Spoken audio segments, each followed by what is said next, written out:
La primera vez que oyeron hablar del proyecto Tritón, todos en la Estación Oceánica de Investigaciones Palmaris pensaron que era otra misión imposible, financiada con el dinero sobrante de una beca universitaria. Ian Ferris, un oceanógrafo de 60 años con el rostro marcado por años de sol y sal, no se dejó engañar. No cuando él mismo había encontrado, hace un año, una estructura de mármol en pleno Atlántico, a más de 4.000 metros de profundidad. La imagen estaba borrosa, como un sueño mal recordado, pero era suficiente para encender la chispa de la obsesión. El financiamiento fue aprobado, y la noticia corrió como fuego en el océano de rumores de la comunidad científica. Un equipo de los mejores expertos en arqueología submarina, oceanografía y física cuántica fue reclutado.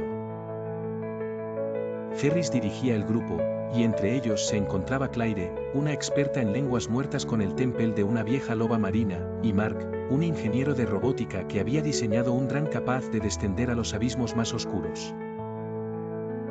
Las instrucciones eran claras: sumergirse hasta el fondo del abismo conocido como el Valle de Poseidón, ubicado en el centro del Océano Atlántico. Según las mediciones, ese era el punto donde las lecturas de actividad sísmica parecían indicar una estructura masiva.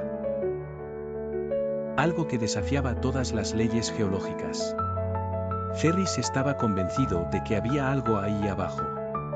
Algo antiguo. 3 meses después de la aprobación, todo estaba listo. Los trajes de buceo, los drones submarinos, los generadores de oxígeno. La estación Palmaris brillaba con una luz azulada bajo el amanecer del primer día de misión, y la anticipación llenaba el aire. Ferris revisaba las coordenadas una y otra vez, mientras el equipo terminaba de cargar las provisiones en el sumergible principal, al que llamaban Leviatán. Claire no pudo evitar un escalofrío mientras repasaba una de las pocas piezas de texto recuperadas en aquella primera expedición. No era largo, apenas un símbolo tallado en piedra, desgastado y casi ilegible. Aún así, había algo perturbador en esa figura, algo que resonaba en los límites de la conciencia, como una sombra antigua. ¿Crees que de verdad encontraremos algo?, preguntó, mirando a Ferris con escepticismo, pero también con la chispa de la curiosidad en sus ojos. Si está ahí abajo, lo encontraremos, respondió Ferris, sin mirarla, los ojos fijos en el horizonte. Había algo en la forma en que lo dijo que no dejaba lugar a dudas. Era una promesa, no una posibilidad. El Leviatán zarpó al amanecer, con los motores rugiendo mientras la nave avanzaba a través del océano en dirección al Valle de Poseidón. Ferris, Claire y Mark, junto a otros 3 científicos, se acomodaron en la cabina. El equipo estaba en silencio, como si todos comprendieran la magnitud de lo que estaban a punto de descubrir, aunque nadie se atrevía a ponerlo en palabras. A medida que el Leviatán descendía en la oscuridad, el sol comenzó a desvanecerse hasta convertirse en un recuerdo distante. Pronto, la única luz provenía de los faros del sumergible, que iluminaban el agua en destellos pálidos y fríos. El silencio se hizo denso, casi tangible, y la presión se incrementaba a cada metro que avanzaban.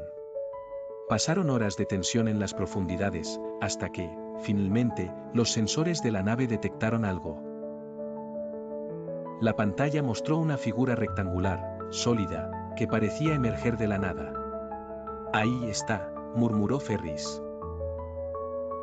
La imagen se tornaba más clara, y todos contuvieron el aliento mientras el sumergible avanzaba lentamente. Era una estructura colosal, una especie de templo o palacio, desgastado por el tiempo y cubierto de algas y corales que se aferraban a sus paredes de piedra blanca. Ferris casi podía escuchar el eco de risas y pasos antiguos en esas ruinas sumergidas. Sabía que habían encontrado algo que el tiempo había intentado olvidar. Claire se inclinó hacia la ventana y señaló una inscripción en la base del edificio. Aunque estaba erosionada, se distinguía una serie de símbolos que parecían coincidir con los que ella había estudiado en antiguos manuscritos. «Esto es real, Ian. Es la Atlántida», murmuró. Nadie respiró durante unos segundos. La palabra Atlántida flotaba en el aire, densa y pesada, como una amenaza. Mark, que no creía en leyendas, tragó saliva y trató de enfocar su atención en los instrumentos, pero su mirada regresaba una y otra vez a la estructura que se erguía frente a ellos. Con un último suspiro, el Leviatán se adentró en el templo.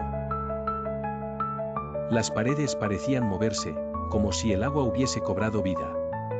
La sensación de que no estaban solos los envolvió a todos. Era un sentimiento casi palpable, que parecía provenir de los mismos muros. La luz de los reflectores reveló una sala inmensa, en cuyo centro se encontraba una estatua imponente. Representaba a un hombre, o algo parecido, con una corona de coral y una barba enmarañada que parecía moverse bajo el agua. Sus ojos eran dos esferas de un metal desconocido, que reflejaban la luz de manera antinatural, casi siniestra. Ferris sintió que sus pensamientos se disolvían en el silencio de la Atlántida. Esa era su meta, el hallazgo de su vida, pero también su sentencia. Algo había despertado en esos muros de piedra, algo que no estaba dispuesto a ser descubierto. El silencio en la sala se volvió más opresivo. Ferris sintió una presión en su pecho, como si un par de manos invisibles intentaran retenerlo. Los demás parecían experimentarlo también, moviéndose con incomodidad, con los ojos atentos a cada sombra que la luz de sus linternas proyectaba sobre las paredes. Parecía que el lugar estaba vivo, esperando algo. Claire, nerviosa, se acercó a la estatua del hombre coronado y empezó a examinar los grabados en su base. Estos símbolos parecen relatar una historia, murmuró, trazando con los dedos las líneas que contaban, en un lenguaje antiguo, la caída de una civilización que intentó desafiar al propio océano.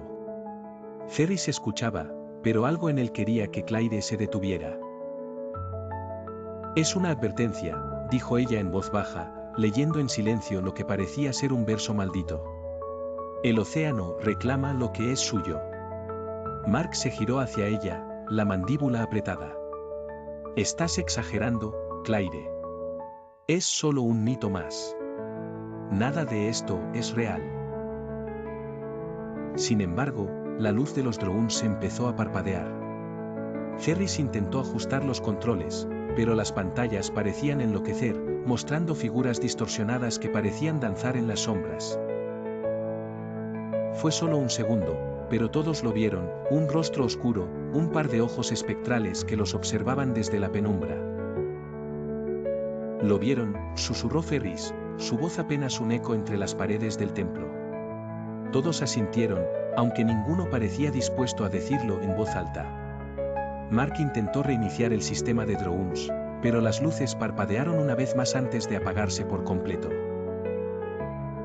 Solo quedaban las linternas de sus trajes. La oscuridad parecía más densa que antes, como si algo en ella absorbiera la poca luz que les quedaba. Claire comenzó a murmurar palabras en lenguas antiguas, como una especie de oración que intentaba calmar los nervios de todos. Ferris no entendía nada de lo que decía, pero había algo en su tono que lo llenaba de pavor. De repente, un zumbido metálico llenó la sala, y las paredes parecieron estremecerse. Ferris miró alrededor, buscando el origen del sonido, pero no había nada. ¿Qué fue eso?, preguntó alguien detrás de él, pero nadie tenía una respuesta. Era como si el propio templo estuviera respirando. Un crujido resonó bajo sus pies. La estructura de la sala comenzó a temblar, y el suelo se abrió en una grieta que parecía llegar hasta el fondo del océano. Los reflejos metálicos del agua iluminaron la brecha, revelando un abismo profundo y oscuro. Tenemos que salir de aquí, ahora, dijo Ferris con urgencia. Intentaron moverse hacia la salida, pero la estatua en el centro de la sala parecía haber cobrado vida. Claire gritó cuando el brazo de la estatua se movió, como un espasmo, dejando caer fragmentos de piedra al suelo. Era como si el lugar intentara atrapar a cualquiera que osara marcharse. Mark empujó a Claire hacia adelante, pero una figura se materializó en el aire frente a ellos. Era una sombra, apenas visible en la penumbra, con una expresión de odio tallada en sus facciones. ¿Quién eres?, susurró Ferris, sin esperar respuesta. La figura no dijo nada, pero los rodeó lentamente, como un depredador acechando a su presa. Cada movimiento suyo parecía drenar la energía de los equipos, los trajes, incluso sus cuerpos. Ferris sintió un cansancio inexplicable, como si el tiempo se dilatara y les robara cada segundo. No estamos solos, susurró Claire, sus ojos fijos en la sombra que se cernía sobre ellos. Ferris sintió que la sangre se le congelaba. Estaba convencido de que la figura era el eco de una maldición, de aquellos que habían intentado desentrañar los secretos de la Atlántida y habían sido consumidos por su ambición. Justo cuando parecía que la sombra estaba a punto de tocarlos, un rugido de agua inundó la sala. El techo se desplomó, y un torrente los separó. Ferris, arrastrado por la corriente, apenas alcanzó a ver a Claire y Mark antes de ser lanzado contra una pared. El golpe lo dejó aturdido, y durante unos segundos no pudo oír nada. Cuando recuperó la visión, se dio cuenta de que la sala había cambiado. Las paredes ya no eran de piedra, sino de algún metal brillante que emitía una luz débil y azulada. Era como si hubieran sido transportados a otro lugar, a otra dimensión. Claire estaba de pie, mirándolo con una mezcla de terror y asombro. Ion, creo que hemos cruzado un umbral, susurró. Ferris supo, en ese instante, que no había vuelta atrás. Estaban atrapados en un lugar que no obedecía a las leyes del mundo que conocían, un espacio que existía fuera del tiempo y el espacio.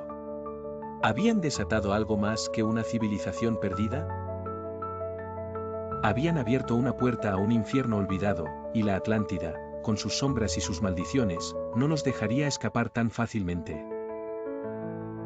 Ferris y Claire se miraron, conscientes de la gravedad de su situación. El Leviatán yacía en ruinas detrás de ellos, aplastado por el torrente, y Mark no estaba a la vista. No podemos quedarnos aquí, susurró Claire, pero su voz era apenas un eco. La atmósfera del lugar parecía absorber sus palabras, como si el aire mismo estuviera vivo. Intentaron orientarse en la nueva sala, pero cada paso que daban parecía multiplicar la distancia hacia la salida. Los muros metálicos palpitaban con una energía extraña, y un zumbido sordo invadía sus mentes, nublándoles el juicio y haciéndoles dudar de cada movimiento. Claire tropezó, y Ferris tuvo que sostenerla. Finalmente, vislumbraron una abertura al fondo, un pasillo que se hundía en la oscuridad. No tenían otra opción. El pasillo era estrecho, y sus paredes estaban cubiertas de símbolos relucientes que brillaban en la penumbra. Ferris sintió un escalofrío al tocarlas, los símbolos parecían emitir calor, una energía primitiva que casi le quemaba los dedos. Al avanzar, notaron que algo los seguía.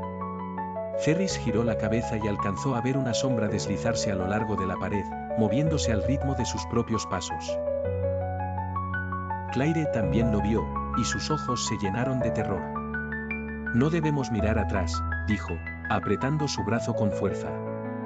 Siguieron avanzando, los pasos cada vez más pesados, mientras la sombra los acechaba, más cerca a cada instante.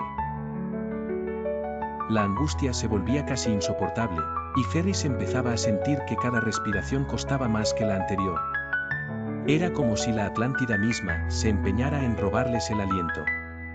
Finalmente, llegaron a una sala circular, en cuyo centro descansaba una esfera gigante de cristal. Claire avanzó hacia ella, casi hipnotizada. Dentro de la esfera, podían ver lo que parecía ser un corazón latiendo, un órgano gigantesco, palpitante, cubierto de venas luminosas que pulsaban en sincronía con el zumbido de las paredes. Este es el núcleo de la Atlántida, susurró Ferris, sintiendo el eco de sus palabras reverberar en la sala. Claire extendió la mano, como si el latido la llamara, como si el pulso del núcleo respondiera a su propio corazón. Ferris intentó detenerla, pero su mano ya rozaba la superficie de la esfera. En el instante en que la tocó, una explosión de luz llenó la sala, cegándolos a ambos. Ferris sintió que su mente era inundada por una oleada de imágenes, recuerdos antiguos de una civilización olvidada. ciudades brillantes, seres que dominaban el océano, y una última visión de desesperación cuando comprendieron que su mundo estaba condenado a hundirse. Las visiones terminaron tan rápido como habían comenzado. Claire estaba de rodillas en el suelo, temblando. Ellos sabían que despertaríamos su condena, susurró, la voz rota. Quieren que terminemos lo que ellos empezaron. Su ira, su maldición, no podemos salir sin liberarlos. Pero Ferris no estaba dispuesto a aceptarlo. No debemos ser los portadores de esa maldición, dijo, levantándose y agarrando a Claire por los hombros. No somos responsables de su caída. Tienen que dejarnos ir. Sin embargo, las paredes parecían cerrarse a su alrededor, como si la ciudad no tuviera intención de liberarlos. Fue entonces cuando Mark apareció, cubierto de heridas y tambaleándose. No hay salida, dijo con voz débil. Lo intenté, pero ellos no nos dejarán escapar.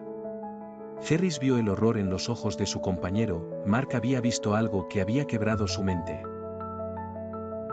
Lo único que podemos hacer es detener el latido, destruir el núcleo. Claire, todavía temblando, asintió. Comprendía que no había otra salida. Si lograban destruir el núcleo, tal vez la maldición de la Atlántida se disolvería con ellos. Ferris no quería admitirlo, pero sabía que sus opciones eran limitadas. Todos los caminos los conducían de vuelta al núcleo palpitante. Ferris tomó una de las herramientas de corte del equipo, con un último suspiro, golpeó la esfera. El impacto resonó en toda la sala, y el núcleo respondió con un pulso furioso, como si la misma ciudad sintiera el dolor. Los latidos se hicieron más erráticos, y la estructura comenzó a temblar, desmoronándose. Mientras el lugar colapsaba a su alrededor, Ferris, Claire y Mark corrieron hacia el pasillo, apenas alcanzando a escapar antes de que la sala entera implosionara, arrastrando el núcleo con ella. En el último momento, un vórtice de luz los envolvió, transportándolos de regreso al océano abierto, donde el Leviatán yacía destruido, pero la superficie del agua los esperaba como una promesa de salvación. Cuando emergieron a la superficie, extenuados y confundidos, supieron que nunca podrían hablar de lo que habían visto. La Atlántida permanecería en las profundidades, con su maldición sellada. Solo los tres recordarían la verdad de lo que había allí abajo, un infierno olvidado, una ira que aguardaba. Pero el océano guardaría sus secretos, y la humanidad jamás sabría lo cerca que estuvo de despertar la condena de la Atlántida.